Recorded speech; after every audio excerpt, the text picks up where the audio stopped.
Thank you for that incredibly kind and exaggerated introduction. The truth is, I don't know why I flew in. I was enjoying listening to you. I think you should speak each and every year in this slot and every other, because that was amazingly inspiring and touching, and those stories I know touched my heart and I think all of ours. And we watch from a little distance and afar, a little closer to the equator and to the warmer weather. It's really cold here, really cold. And we watch with admiration and awe, a little bit of envy, what you've built, what you're doing, your amazing team, so many I met tonight, and all of you, seekers and searchers and people at stages of life that so many others are finished and complete and are done and have all the answers and filled with questions and yearning and looking and growing and asking. It's an amazing environment. It's an amazing energy, and it lifts everybody. It lifts your teachers, and it lifts the people who live here, and it lifts the Jewish people. And so thank you for the amazing honor of a speaking slot, which is really an honor to begin with, but in memory of your very special mother, especially, really touches me to dedicate these words in her memory. And Yibadal Chaim Tovim Va'aruchim, your father should have a refuah shlema, should have strength and healing from our words and all the merits that he has from you. You spoke about the Shabbos candles and the Chanukah candles, and here's the thing about a candle. The thing about a candle is that you could take your flame and light an infinite number of other wicks, ignite that spark, get them on fire, and it doesn't diminish your flame whatsoever. It's an amazing thing about a flame. There's almost no other commodity. If I share my money with you, I have less of it. If I give you my time, I have less time. Almost every other commodity, the more we share, the less we have. But a flame, and that's why a flame is the image, Kiner Hashem Nishmas Adam, the flame is the soul of life. And you can light so many other people. Not only are you not diminished, then your flame is burning even brighter. It's having even more of an impact, as your mother's clearly did. But the other thing about a flame is that the original flame that lit all the other fires, it can be extinguished. But as long as those fires live on and burn, and they ignite and spark and light other fires, that first flame is still burning. And so while your mother is not here through your work, your brother, the mayor's work, also holy work, advocating and fighting Jewish interests and values, power team, she clearly did something incredibly right. And through you, and through MJE, and through the work you do, and the accomplishments and the results that you have, her flame is not only not extinguished, it's burning brighter than ever, having lit this menorah of the Wilds family that burns so bright and is a light for all the Jewish people. So I'm honored and humbled and grateful for this opportunity to be with my friend Rabbi Ezra. I don't know what the secret, the fountain of youth of MJE is, why Rabbi Ezra and Rabbi Wilds look younger and younger, and I look like an old man. I'm actually younger than both of them, believe that or not. But Rabbi Ezra and I were chavrusas, we were study partners in rabbinical school, both in the Beis Medrash, the study hall. We prepared for our bechinas, our tests for smicha, rabbinic ordination together. We were chavrusas on the tennis court for a long time. A long time I was his student. More recently I became the teacher. I'm proud to say. But to be here with you and to know the difference that you're making and to see the results of your impact, your influence is really, really special. So I'm deeply, deeply appreciative. And I want to take a point of personal privilege in saying how excited I am to be with all of you. But Judge Hellerstein, who is my sister's father-in-law, Judge Hellerstein is family, is part of our family, and teaches and has taught me so much, and we're so proud to have this connection and to together be going through. He has 3 grandsons serving in the IDF, 1 in Gaza, fighting on the front line, and certainly this is in their honor.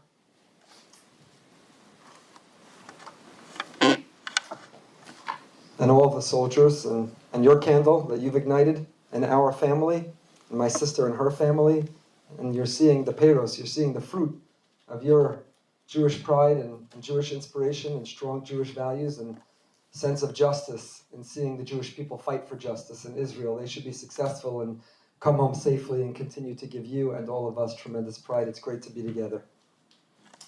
Okay, that doesn't come off my time, right? It's like the rabbinical stuff in the introduction. Before I speak, I'd like to say a few words. That's our fault. Am I going to get a bill for this? Okay, we're good? That's it? Yeah. Got it back together. Okay, let's get down to business and I'm not going to touch it anymore. think MJE could use a few donations. What's the website? JewishExperience.org. You could put in the subject line, New Stender. We're good to go. Okay. So, joking aside, it's a very serious time, and it's a very serious evening, and it's a very serious subject. And that is Israel. Our lives were rattled and haven't been the same since October 7th. I remember as a kid playing sports. You ever played sports and you were ever hit in the solar plexus? You ever got somebody ran into you in the gut and knocked the wind out of you? Do you remember that experience of gasping for air, of wondering whether you'll ever be able to catch your breath and breathe again? And the closest I've come to that feeling as a kid, physically, has been since October 7th, this feeling of the wind being knocked out of us. We haven't caught our breath in 8 weeks. 8 weeks, we haven't processed what it means 1,200 people were brutally and barbarically murdered in their homes in gruesome ways that we don't need to spell out or repeat here tonight. The 240 were taken hostage, and while many, thank God, are reunited with their families, some released to learn that they don't have families, but too many are still in captivity. And our soldiers on those front lines, hundreds of thousands called up, risking it all. And an economy that is suspended, and a people that are, we don't have to spell out where we are. We can't catch our breath. We are grieving, and we're sad, and we're scared, and we're anxious, and we're worried. And that's just Israel, because on October 7th, we thought this was a war against Israel. But quickly by October 8th, and increasingly now, we know this isn't a war restricted to Israel's boundaries and borders. This is a war that we're all facing. When Rabbi Wild asked me tonight, do you have pepper spray, while we were walking the streets of Manhattan? And I laughed, but he wasn't joking. That's a war we're all facing. I grew up over the bridge in Teaneck, New Jersey. When we came to Manhattan, we never worried about carrying a weapon. No one said take off your kippah or your yarmulke. And now on college campuses and in the halls of Congress and across media, the Jewish people are under attack. It's a war not only in Israel, a war around the world. And when we look, and when we see the sheer numbers that we with such pride brought 290,000 together, many of you I'm sure were in Washington a few weeks ago, but you see the sheer numbers of those rallying against us. How do you not become hopeless? How do you not say it's over? How do we not despair? How do we not become despondent? Did you see the scene of the Oakland City Council meeting last night, where person after person got up? We sit and we wonder, 78 years after the Holocaust, how can people deny it? And here we are, 7 weeks after a pogrom and a miniature Holocaust, and in Oakland, California, there is a city of people, one by one, who got up, no mask, they weren't ashamed, they weren't hiding their faces, to say, this never happened. The Jews killed their own people. Israel did this atrocity. The most heinous, egregious thing, sympathizing with terrorists, accomplices to terror and murder. You see such a city council, unabashed people, unashamed to say those things. How do we not despair? How do we not give up hope? How do we not turn it in? How do we not say, it was a good ride, it was a good story, but maybe we're done? It's frightening. And it's disconcerting, and if we're not careful, it can become debilitating. And the answer, my friends, is Chanukah. Chanukah cannot come quickly enough. Chanukah could not come at a better time. Chanukah and its energy, Chanukah and its theme, Chanukah and its miracles, Chanukah and its light is exactly what we need. And I want to explain to you what I mean by that. Chanukah, as Rabbi Wild said, is all about the sense of sight, of seeing. Haneros halalu kodeshem. These candles are holy, they're sacred. Ve'ein lanu reshus lehishtamesh bahem ela lirosam b'van. We're not entitled to use them. It's a very peculiar light. As Rabbi Wiles described, normally you use light to illuminate. You use light so that you can see. We grabbed something to eat before, and because Rabbi Ezra is older than I am and he couldn't see when he was signing his name, he had to turn the flashlight on his phone to be able to see and figure out the tip and sign it at the end. Because, I don't know if I mentioned, he's older than I am. Because he needed light in order to see. Normally we use light functionally, pragmatically. We use the light because it serves a purpose. And this is a peculiar light. We light a candelabra, we light a menorah, a Chanukah, but you're not allowed to use it, and the rabbis are explicit. Don't count money next to it, don't open a book and read next to it, don't use it to sign a receipt. You cannot use this light. They're holy, they're sacred, but you can't use them. All we do is look at them. And as we sing each night of Chanukah, the candles are sacred. We don't have permission. Talmud tells us another unusual, peculiar law when it comes to this. If you put on tefillin this morning and somebody saw you put those tefillin on, they wouldn't recite a blessing just because they see you doing a mitzvah. If you light the Shabbos candles and somebody watches or observes or sees, they don't make a bracha. If you shook the lulav and esrog on Sukkot and somebody saw, they might swell with pride, they might smile, they might cheer and clap and say, way to go. But there's no blessing. There's no blessing to recite on someone else doing a mitzvah. The one exception, in a circumstance where you're not lighting on your own, let's say this were Chanukah, and I'm staying at a hotel, I don't have a place to light, and I were walking the streets of Manhattan, and I see a menorah. I stop, haroeh mevarech. I stop and I recite a blessing. Sha'asa nisim la'avoseinu, God, you've made miracles for our forefathers. Why? I don't do that if I see you put on tefillin. I don't see that when I see you giving tzedakah. I don't say a blessing when I see you lighting the Shabbos candles. What's special about the menorah?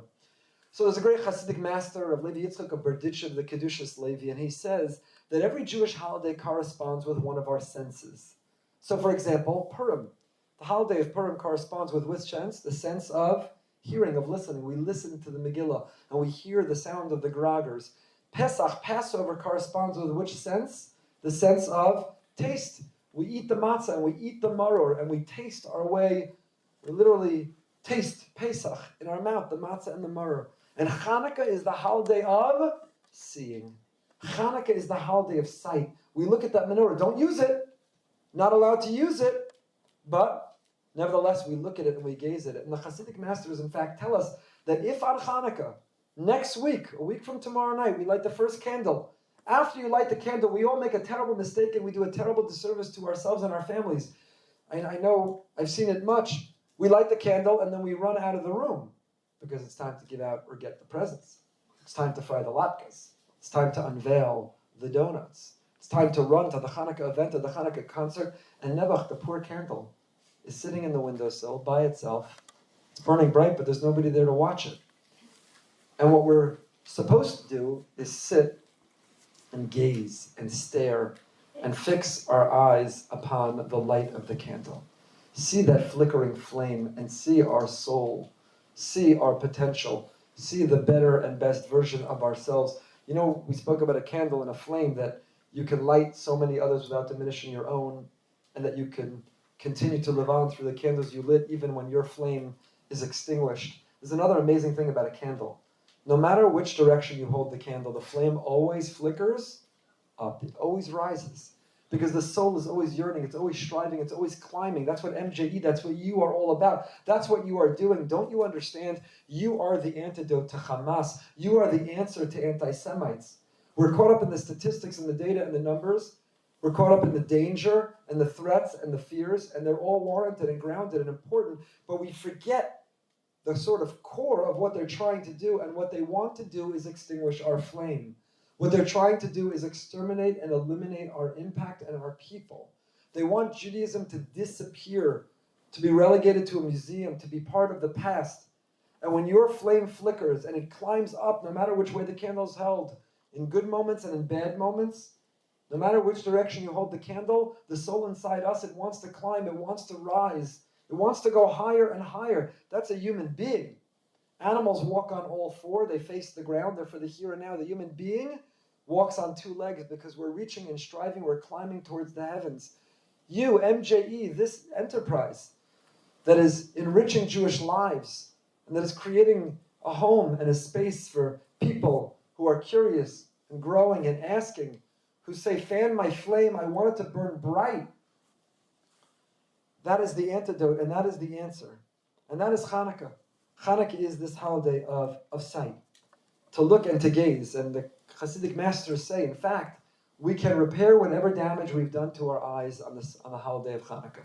If you don't run to the party, to fry the latkes, and to eat the donuts, but you spend some time There's a campaign they run every year, in fact, to spend a half an hour with the candles technology free.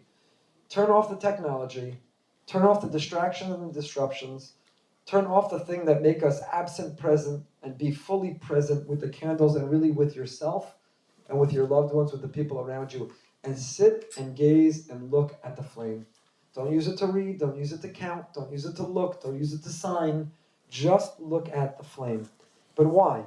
What are we looking for? What are we accomplishing? There's an amazing thing about our eyesight. And that is, in a sort of paradoxical way, our eyes are a liability. We often feel, and we subscribe to the philosophy, that seeing is believing. If you see it, then it's true. And if you didn't witness it, you didn't watch it, you didn't observe it, you didn't see it, it didn't happen. Seeing is believing. Seeing is greater than believing. If I can perceive it, if I can observe it, if I can measure it, it's true. And if I can't, it's not real. And following that rule and that self-imposed limitation, we have sabotaged ourselves because we have dismissed and disregarded some of the most important truths and realities in our lives that can't be seen or observed traditionally, that can't be measured, but that are the highest truths. That are ideas and feelings and thoughts and emotions and dreams and experiences. They're authentic and they're genuine, but they can't be seen or observed. And in some ways, they're not less true, they're more true. That's what the Greeks, the Syrian Greeks, were trying to do to us. The word that our rabbis use to talk about the exile of Yavan, the Syrian Greek exile, is choshech. The beginning of Genesis, there are 4 terms used to describe creation from a state of chaos to order, and they describe the 4 exiles, the 4 foreign governments that cast us into exile, and Yavan, the Syrian Greek exile, the exile of the story of Chanukah, which, by the way, is evidence that exile is not a geographic description, because where did the exile of Yavan, of Syrian Greek, take place? Not in Greece, not in Syria. Where did it happen? In Israel. You could be in a state of exile in Israel. Yet in Israel, it's not a geographic description, it is not physical, it's metaphysical. It is an existential description. And what word describes that exile? Choshech. Choshech. Yahrtzeit saso vavod v'choshech al pnei tehom. Choshech zu galus Yavan. Choshech, darkness. Darkness is the exile of the story of Chanukah, of the Syrian Greeks. And in expounding on the opening verse, they say even further, Shechshichu eineim shel Yisrael, that these enemies, these adversaries, their whole mission and their whole goal was to darken the eyes, was to diminish our sense of sight, was to make us believe it's only true if you can see it. They worshipped the aesthetic, the body, the human body. They invented the Olympics. What you can see, what is chiseled, what is a form, what is external beauty, that's what's real. What's inside, the pneumius, the essence, what you can't see and you can't measure, that's not real. That's not real. What's the difference between a room that's dark or that's filled with light? If you would shut off the lights right now and make this room pitch black, pitch dark, would there be anything fundamentally different in the room now? Same people sitting in the same chairs, the same furniture, and the same obstacles that would get in the way if you were trying to leave. The difference of darkness and light is not a difference of a reality of what's in the room. The only difference is what you can perceive. The ability to identify and see the reality, the truth that is right before us all along. And that is what Chanukah is all about. It's about turning on that light, and it's about seeing truths, the inner truth, the pneumius, the essence, the essential truths that can't be observed or watched or witnessed, but that are more real, are even more authentic, that are the most real. You can live with your eyes open, perfect vision, the light on, and still be cloaked in darkness. And it can be pitch black all around, and you can see clearly and know what is real and what is true, what is eternal and what is everlasting. And the Hashmonaim, the heroes of the Chanukah story, understood that. They understood that, while so many others didn't. And we wonder, what would we have said if we lived in that time? We might have looked and seen the statistics. We might have seen the enemy. They far outnumber us. In quantity and quality, they have military superiority. They're strong and we're weak. They're many and we're few. What are we doing? There's no chance. There's no fight. Why bother? We're going to be decimated. We're going to be eliminated. Why bother? Because if all you see is the surface, That is the inevitable conclusion you'll arrive at. But if you can see the essence, if you could look inside, if you can see beyond, if you can imagine and you can dream, if you can live with faith, if you see through the vision and the prism of eternity, not the here and now, then you don't see what lies right in front of you. You see the divine hand protecting you. You see the Jewish history transforming into the Jewish destiny. There are two types of truth. There is what is, and there is what must become. There are people who are caught up and paralyzed by what is, and there are the people of what is to become. One kind of truth reports history, and the other kind of truth makes history. We are the people that make history. We don't just report history. We are focused on what we can become. We're not fixated or stuck in what is. And that all comes from our sense of sight. It's a 20/20 vision, not measured by an ophthalmologist or an optometrist. It's a vision that is not based on our eyesight, but based on our hearts and our souls. And that's what we've been charged as a people throughout our history. That is the only reason that we're still here right now. Because had we not had this sense of vision, this meta-vision, this capacity to dream and imagine and see beyond, to know this truth, we would have disappeared. We would have given up long ago. Because we faced impossible odds. We've overcome and confronted impossible challenges. Many other people, all other peoples, would have given up hope. They would have waved the white flag. They would have turned it in. And here we have succeeded because we have vision instead of sight, imagination instead of observation. I saw it myself recently. I'm sure Rabbi Wilds did and others who've been to Israel. All over Israel right now, on the sides of buses and hanging on billboards and bumper stickers on cars is Am HaNetzach Yinatzeach. The people of eternity will prevail. That's not a message from the religious or the irreligious or the right wing or the left wing or the pro-judicial reform or anti-judicial reform. That is a motto the entire people of Israel and Jews around the world can rally around. It is a motto that so succinctly encapsulates and expresses how we've got here and how we will go forward. We are the Am HaNetzach. We are the people of eternity. We defy the laws of history. We have overcome all odds.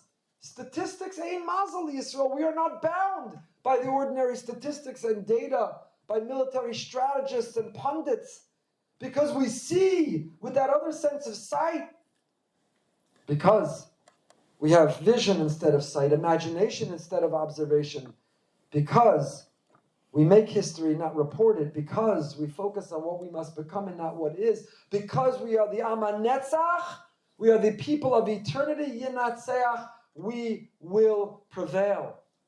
On my trip to Israel, we visited Shura, which is the army base, the headquarters of the rabbinate of the army. They've been working overtime because they are where all the bodies are brought when the military is fighting. And in this case, on October 7th, civilian bodies were brought, some of them still being identified. That gives you a sense, if it takes 2 months to identify a body, the brutality that was carried out against it. That's where the tzitzis are being held, that are made, that every soldier wants. Every soldier wants. Ordinarily, they have 30,000 pairs of tzitzis in the storehouse because in the previous conflicts, at most 30,000 soldiers have been called up. So what do you do when 500,000 soldiers are called up and they all want tzitzis? Well, you do a tzitzis campaign and you order 500,000 begadim, the garments, imported, of course, from China and India. And then you get the strings, but they have to be tied by people. You can't use machines. So how do you tie 500,000 pairs of tzitzis? I don't know if it's hit Manhattan yet, or MJE. If it hasn't, it should. But in Boca Raton Synagogue, we just tied 2,000 pairs. In other communities, 1,000. Another community, 2,500 and 300 in the school. And Jews around the world are tying tzitzis, and tzitzis is tying the Jewish people together. And they are going right to these soldiers who are wearing them. And even I, to be a moment of honesty and transparency, was a little skeptical. Is this a gimmick? Do the soldiers really all want them? Are they really all wearing them? Was this like a nice thing that would lift the morale, that we just made this story up? So I posted on our family WhatsApp group the video in our synagogue of people tying the tzitzis. And I'll tell you, it was remarkable because not only did the members of our community come to tie them, but there were people who are not observant, not Orthodox, who came to tie, who wanted to be part of tying the Jewish people and tying what is part of the uniform and the armor, the body armor. Soldiers want ceramic vests that are bulletproof, but they also want to wear the tzitzis that are part of their armor. So I posted the video on our WhatsApp group, and my niece, Leah, Judge Hellerstein's granddaughter, wrote back. She said, Avinoam, her husband, who's in Gaza, said, and she wrote in capital letters, every soldier is wearing tzitzis. Many of whom never put on tzitzis in their life, some of whom probably never heard of tzitzis in their life. I'll tell you a beautiful image. In our synagogue, one of the evenings that we had the campaign to tie the tzitzis, there was a Jew who came, and he was covered in tattoos and a piercing, and he's not wearing a kippah, and he's tying the tzitzis, and he's got Jewish symbols, Magen David, like tattooed on him. And it's like the holiest image, this Jew without a yarmulke, covered in tattoos, and I don't want to make assumptions about him or generalities about him, but he was not the image of a member of an Orthodox synagogue, let's say, necessarily. Happened to have created a question, because it's possible the rabbin of the army wanted to just check in on some of our tzitzis. I wrote a whole article explaining not only kosher, they're the holiest tzitzis that there are, the holiest tzitzis that there are. But we're tying these tzitzis. People are wearing these tzitzis because Am HaNetzach Yinatzeach, the people of eternity, don't just wear the classic uniform. They don't just wear the classic uniform. They want to wear tzitzis. They have posters they're giving out from Shura, the army base of the chief rabbinate. Amazing posters. I don't know if you saw them. They're hanging on all these army outposts and army bases and on the front line outside Gaza, in the north outside Lebanon. And it's a timeline. And it traces the Am HaNetzach, the Jewish people and the fight and the conflicts that we've had, going all the way back to Abraham and the war of the 4 kings and the 5 kings, all the way until October 7th, 2023, Simchas Torah, the war of Tafshin Pei Dalet of this year. And each of these wars, how we won, because the Am HaNetzach Yinatzeach. Is there another army in the world that has an entire division of the army dedicated to spirituality, to religiosity, to biblical teaching, to tracing its history, to finding its eternity? I brought home with me, there are little cards that are composed, there are prayers. If you're a combat soldier, there's a Yahrtzeit. There's a prayer you say on your way into combat. And if you're an Air Force pilot, there's a Yahrtzeit, a little card with a prayer to say when you're about to take flight on a mission in the Air Force. And there's a little card with a little prayer Yahrtzeit if you're a member of Israel's Navy. Is there another army? Is there another army that has a prayer that is authored for soldiers in different units to understand that this fight and this battle, that our real general is the Almighty, the Omnipotent One Himself? Because we're not a people of what is, we're a people of what we will become. We're not looking to report history, we're looking to make it. We're not looking to simply have sight, but we're looking to live with a vision. It's not just, if I were giving this talk last year before Chanukah, I would have broken into what I'm about to tell you now, which is, what if Moses had looked at the Egyptians, the empire, and never challenged Pharaoh to let his people go? And what if the Maccabees had only considered the facts, that they were few and outnumbered and they were weak against the mighty, and they never revolted against the Greek oppressors? And what if Rabbi Yochanan ben Zakkai just accepted the power of Vespasian and never asked for Yavne and its sages? And what if in 1948 and 1967, the brave men and women of the IDF of Israel had truly accepted the impossible chance of overcoming the many nations that surrounded it? We wouldn't be here. And I would have given you a beautiful talk and a beautiful description of history until this point. But I'm telling you not about the past. I'm telling you something that's happening in the present. I'm describing to you the will of the soldiers right now of the Am HaNetzach Yinatzeach.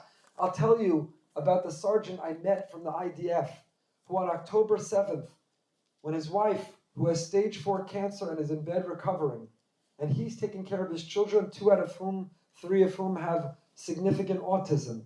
And from her hospital bed, she heard what happened October 7th and turned to her husband and said, get your bag and get your gun and go fight. And when I saw him 3 weeks ago, he hadn't been home yet since. Because the Am HaNetzach Yinatzeach, this people of eternity, our resolve and our will and our tenacity, what we are fighting for, will carry the day and we will be victorious. And it's what is the will of people to return. You're starting to hear reports from Kfar Aza and from Be'eri, communities that were decimated, whose populations were cut in half, who are not saying, I'm moving to Boca or Manhattan, I put in my time, I'm done, and I'm out, who are saying, we're going to expand, we're building more homes, our population is going to grow. I went to the hospital and I visited someone named Michael, who on October 7th, the real story, it's not why you brought me here, it's not what I'm talking about tonight, but the real story of October 7th, when the army, for whatever reasons, which we may learn or may never learn, were unable or didn't come, were the civilians of Israel who saved Israel, because, make no mistake, these terrorists wanted to march straight to Jerusalem. And they would have destroyed all of Israel, but the civilians were the heroes, drivers of United Hatzalah, who normally take out splinters and deliver babies and resuscitate people, but all of a sudden grabbed guns and were fighting for our lives. There's a community of people, it's called Shlomit, it's part of Chalutza. It is on the border, are you ready for this? It's on the border of Gaza and Egypt and Israel. And do you know who lives there? People whose families used to live in Yamit, in the Sinai, till Israel said, no, we make peace, it's time to leave, we're taking you out of your homes. But you know where we need you to go settle? You know what we want to build? A place called Gush Katif. Would you mind building greenhouses and settling in Gush Katif? So they did. Then they got a tap on the shoulder and said, it's time to leave, we're giving it back. You know what they said? I would have said, I'm moving to Boca, palm trees, pina coladas, I'm done, I'm out. Much warmer than Manhattan. I'm out. You know what they said? What's our next assignment? Where do we go next? And the state of Israel said, there's a swath of land, which is sand. No one thinks they can grow anything in it. Even Arafat, who was offered it in the deal, said, that's what you offer me? You can't grow anything there. And you know what they said? No problem. Just give us the coordinates, the address, we'll put it in Waze. And they settled it. Shlomit, 75 families. Chalutza, by the way, blossoming and growing and green and beautiful and miracles. And on October 7th, infiltrated and attacked by terrorists, not their actual neighborhood, but the one next door. And their civilian security force grabbed their guns, met with their communities now staying in Gush Etzion. And we were talking to them. And I spoke to one of the wives. I said, what did you do when your husband went to go fight? She said, my husband handed me a gun, said, go in the safe room with the children, lock the door, and if anyone comes to the door, don't ask questions, just shoot them. Can you imagine? Take the children, go in the safe room, and if anyone comes to the door, don't even ask questions. This Michael was on the security civilian force. 75 families in the community and 4 of the volunteer security force were murdered that day, trying to defend the Jewish people. Michael was injured. We saw him in the hospital. He had wounds in his leg and his arm. He was shot. He was injured. A regular guy, volunteer security. You know what he said to me? He said, when I get better, when I heal, when I leave this hospital, I was waiting for him to say again, I'm done. I put in my time. Yamit, Gush Katif, now here in Shlomit. I'm done. Tel Aviv, I'm going to Tel Aviv. As if rockets don't go to Tel Aviv. He didn't say that. He said, when I get out of the hospital, I'm going straight home to Shlomit. And we're going to build and we're going to expand. And you know what I'm going to plan? I want to start working on Simchas Torah next year because it's going to be incredible. We're going to bring the Torahs out to the spot where our friends were shot and killed. And we're going to sing and we're going to dance and we're going to celebrate the Torah right there. How does Michael have the wherewithal? How does he have the strength? How does he have the purpose and the mission? How do the people of the Sderot live in Sderot keep going home? You know why? Because the candles of Chanukah, because of the vision, instead of just the simple sense of sight, the capacity to see and to dream and to imagine and to make history, not just to report it. In our Hasidic Tales of the Holocaust, Professor Yafa Eliach tells the following story. You may have heard it. But Chanukah in Bergen-Belsen. This is not the first Chanukah we're going to celebrate in a dark and difficult time. Chanukah in Bergen-Belsen, it was time to light the Chanukah candles. How they even knew on the calendar it was Chanukah is a question. Now you couldn't exactly find the jug of oil. Thank you. Good, thank you.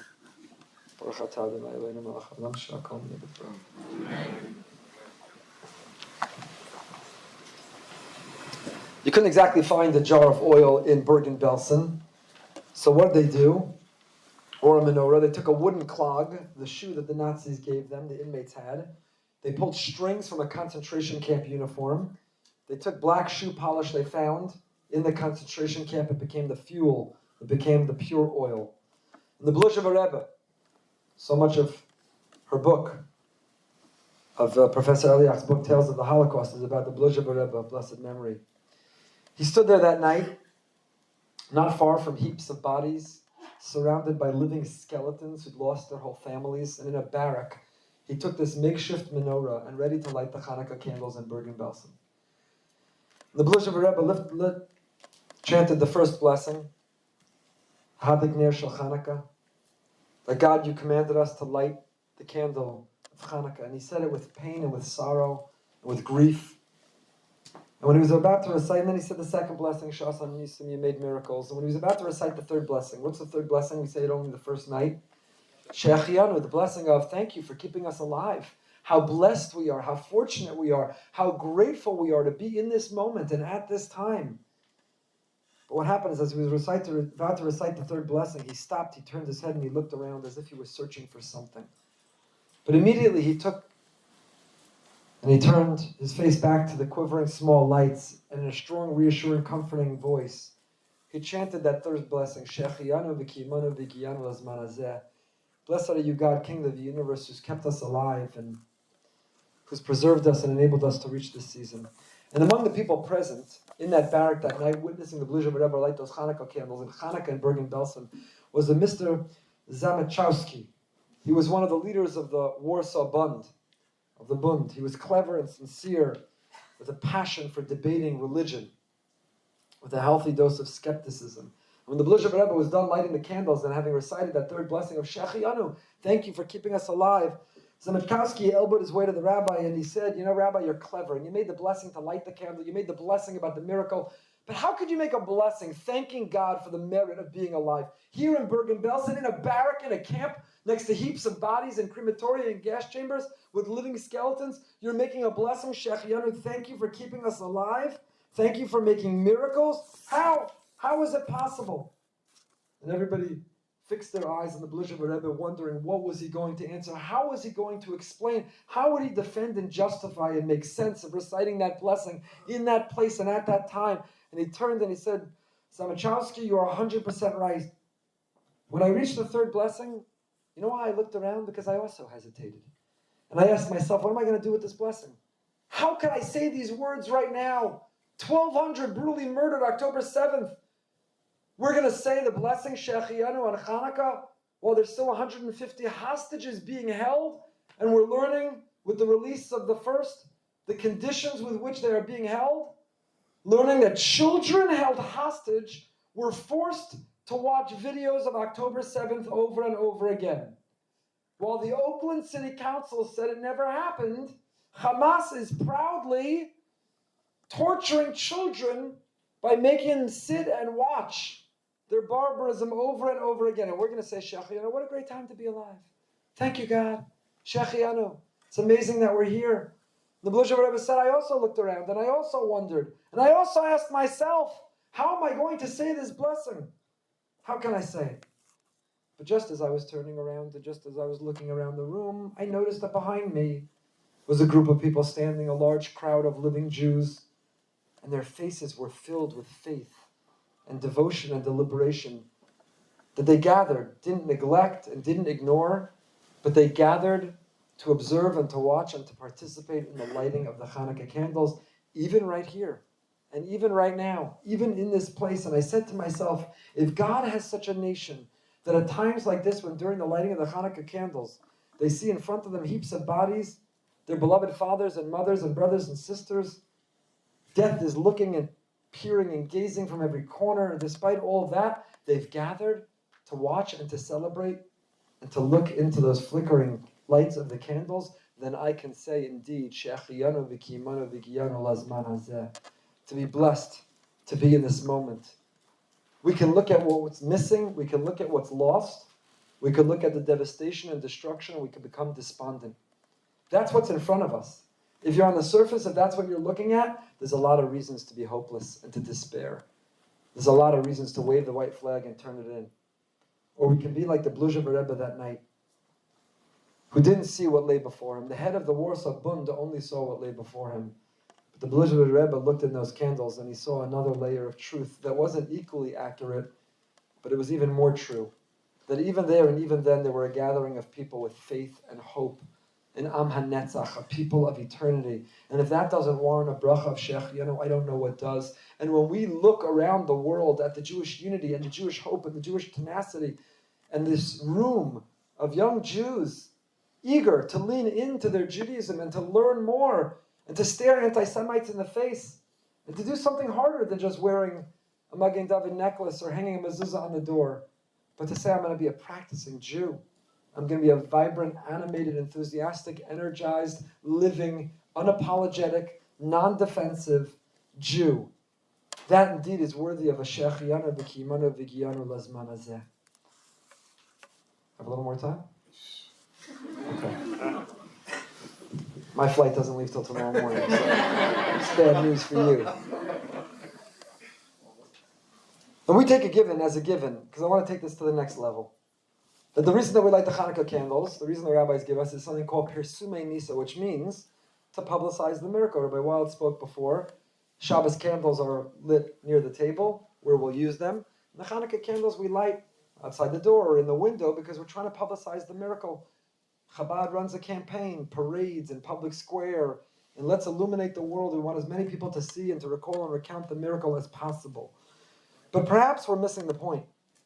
Maybe the notion of Pirsumei Nisa, publicizing the miracle, can be understood even a little bit deeper. That the real purpose is not to see the flame itself, but to allow the flame to illuminate and flicker and dispel the darkness and reveal the blessing that is right in front of us all along. We don't use the flame to sign a receipt or count money or read a book, but we use that flame to illuminate the darkness. So many of us live our lives focused on what isn't, what's missing, what we don't have. But if happiness is the result of what you have, you'll never be happy. Because there'll always be something more you don't have. You want to make it on the Forbes 400, you made it, but you want to make it in the top 100. You're in the top 100, you want to make it in the top 10. You're in the top 10, you want to make it the number 1. But you're number 1 and you want to build a space shuttle, then you want to do the next thing.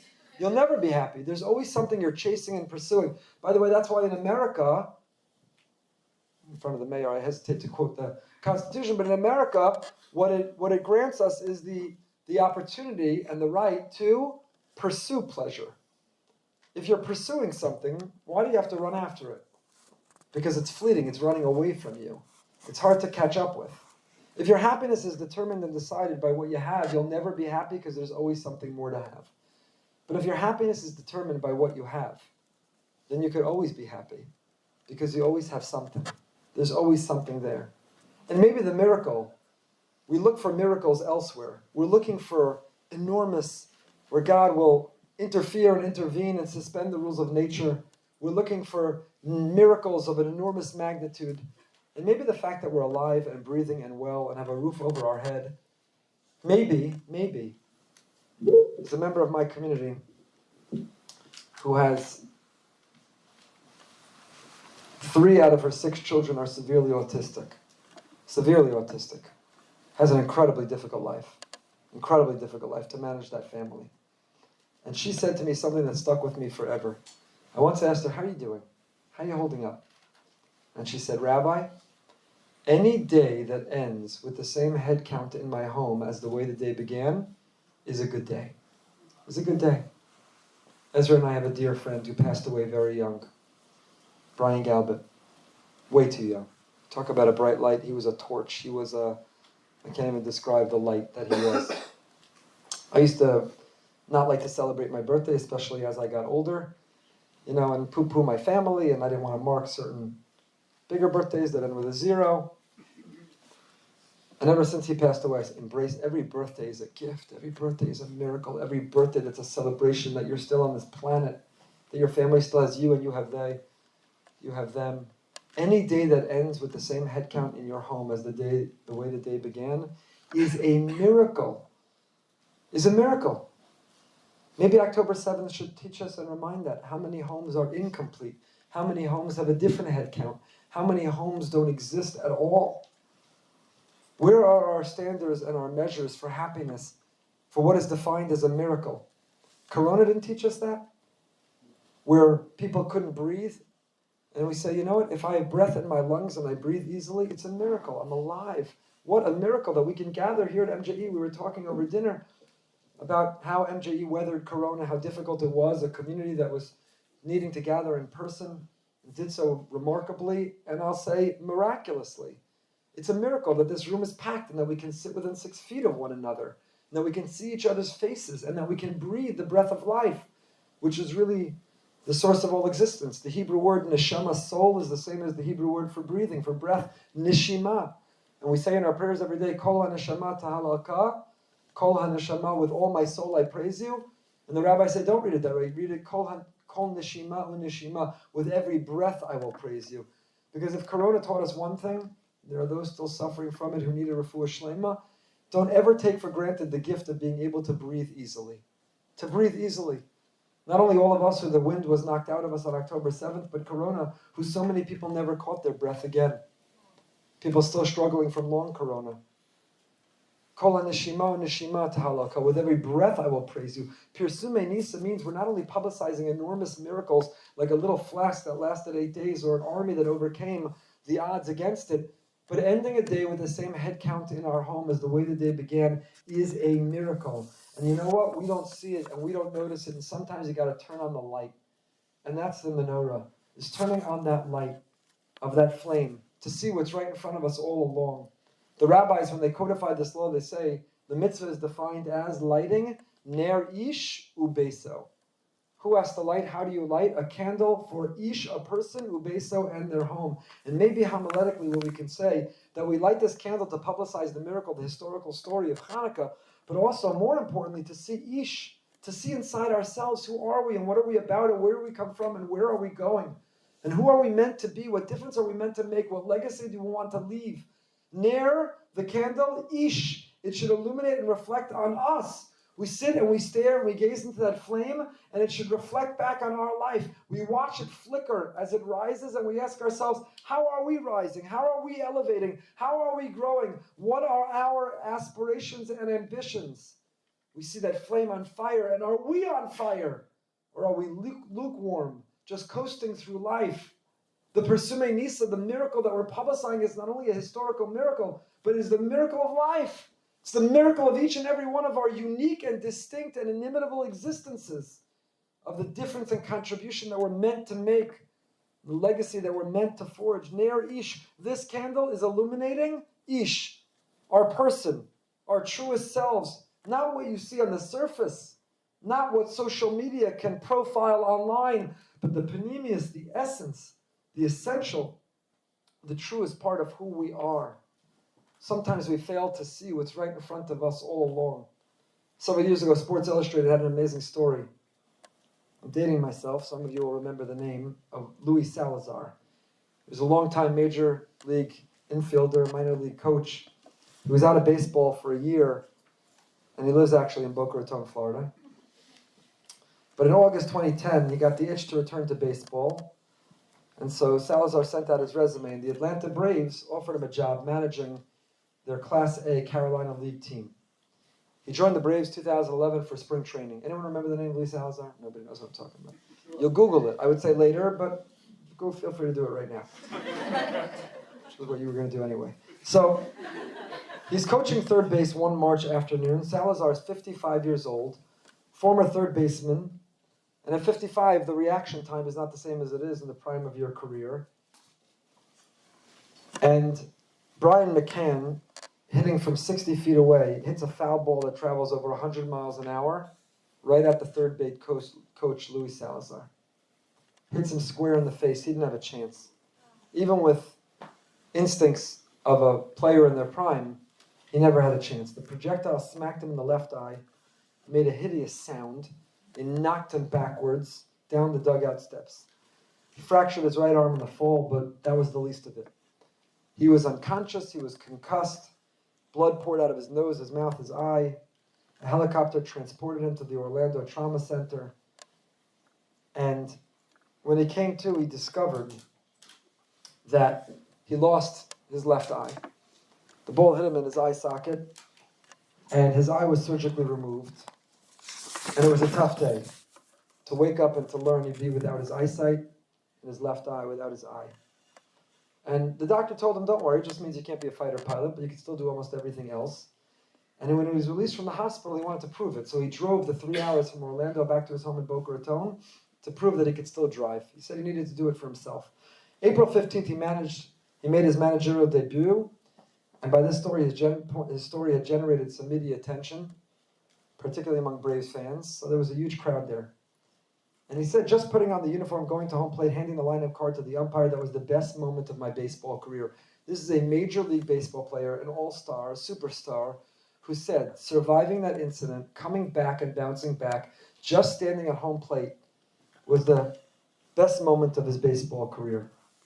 That's not why I'm telling you the story. I'll tell you why I'm telling you the story. I read this interview in Sports Illustrated years ago, and this line jumped out at me. He said the following. He said, in a way, this is a quote, in a way, I see more now than I did with two eyes. I see teammates and friends I haven't spoken to in 25 years. I notice more around the ballpark. It may be crazy to say, but in some ways it's been a blessing. I see more now with one eye than I saw before with two eyes. Sometimes we can have perfect 20/20 vision, two eyes that work, and we're missing things that are right under our nose. We're failing to see the blessings. We're failing to count the blessings. We're failing to have the vision to understand and know what matters and what is important. And Chanukah is about lighting the candles and using them to harness our sight. Not ophthalmologically speaking, but the deep vision of what is true, of what matters, of what's real, of what is eternal, of the Am HaNetzach, of the people of eternity made up of individuals of eternity and families of eternity, of what is most precious and what is most dear, of the blessings and the miracles that are right under our nose and that are right all around us. But I want to end with one last point. One last message for us as we're approaching the holiday of Chanukah, but this one from our parsha, from the Torah portion we're going to read this week. In our Torah portion, Jacob, is about to reunite with his brother, and this Torah portion has in it the formula how Jews go to war, how we enter combat, the three-part strategy that we have. But the Torah deviates to tell us a little story, that Jacob had left behind 3 jugs of maybe oil, and he went back to retrieve them. He didn't want to give up on them. He didn't want to dismiss them. Even though he's very wealthy, he went back to go get them. And when he went back to go get them, what happened? Whom did he encounter? The angel of Esav, of Esau, his brother, and they wrestled the whole night. And who won? Jacob persevered, he won, but he suffered an injury. The angel he wrestled with struck him in the leg. He was injured. And in fact, until this day, we don't eat the Gid Anasha, the sciatic nerve, all in order to commemorate the injury he sustained in his hip, dislodging his hip. The Gid Anasha, from the wrestling match that night. And I'll ask you a very simple question with this last thought I want to end with. Normally, we all know the Jewish joke, right? Everybody knows this one. It's not funny, never was, but somebody invariably will quote it every year. What's the old Jewish joke? Every Jewish holiday could be summarized as, they tried to kill us, we won, let's eat. So 1 second. This enemy of Jacob tried to kill him, he won, let's not eat. What's going on over here? Since when do we not eat to commemorate that we won? That doesn't fit the paradigm of Jewish holidays. We always, to commemorate that we won, we always eat. We find something to eat. Sometimes this is a good one, latkes and donuts. Sometimes it's matzah and maror. But we find a way, ham and tash, we always eat. So why are we commemorating Jacob's victory by abstaining and refraining from eating the hind quarter, the sciatic nerve, the Gid Anasha? There was a great commentary, the Chizkuni, medieval commentary. And the Chizkuni says, unlike Rashbam and Rashi and all the other commentaries who say, why don't we eat the sciatic nerve? Why do we have to traber? It's called traber our meat. Remove that sciatic nerve in order to make that meat eligible to consume. Because we're commemorating Jacob's victory. The Chizkuni's body, that makes no sense. When we have a victory, we eat. We don't abstain from eating, so there's something else going on. And listen to what he says. He says we're not eating it, not to celebrate the victory. We're not eating it to remember how Jacob got into this mess to begin with. The language the verse uses is Vayivaser Yaakov Livado. Yaakov went and wrestled Livado. What does the word Livado mean? By himself. Chizkuni wonders, the man has 12 sons. Why in the world was he by himself? The man has a huge entourage. He's built a family. He has friends. He has disciples and students. And he had to go get something. And he said, anyone want to come with me? Got an errand. Got to take care of something. Anyone want to come? I know the feeling a little bit. Thank God I don't have 12. I have a lot of children. They all of a sudden look down. They're all busy. They're all studying. All of a sudden they're home. I got to clean my room. Study. Vayivasar Yaakov livado, says the Chizkuni. The reason we don't eat it is not to commemorate a miracle and a victory. The reason we don't eat it is a punishment, so that we remember a Jew never leaves another Jew alone. A Jew never leaves another Jew behind. A Jew never neglects another Jew, and a Jew never makes another Jew feel invisible or inconsequential, or that they don't matter, or that they're not counted. A Jew never leaves another Jew livado alone. Never leaves a Jew livado. Never leaves them vulnerable. Never leaves them exposed. Never leaves them so that an angel can come and wrestle and injure them. And this is a pivotal message and word of Yaakov, of Jacob, our forefather.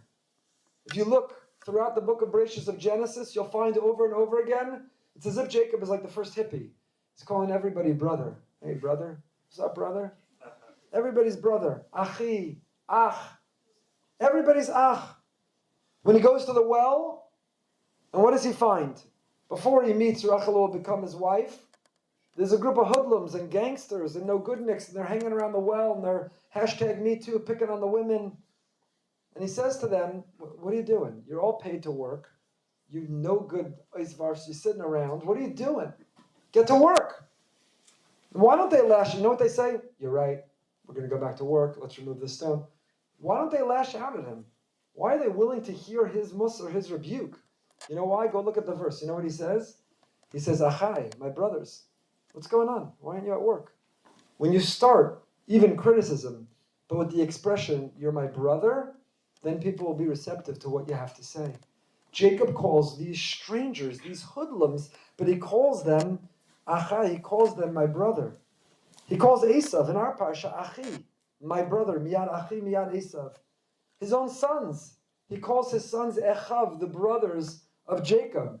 He sits for a meal in our parsha with Esav's soldiers, and he calls them Achim, his brothers. Because for Jacob, everybody's a brother. The most amazing thing in Israel right now is this is the term everybody's using. A complete stranger on the street.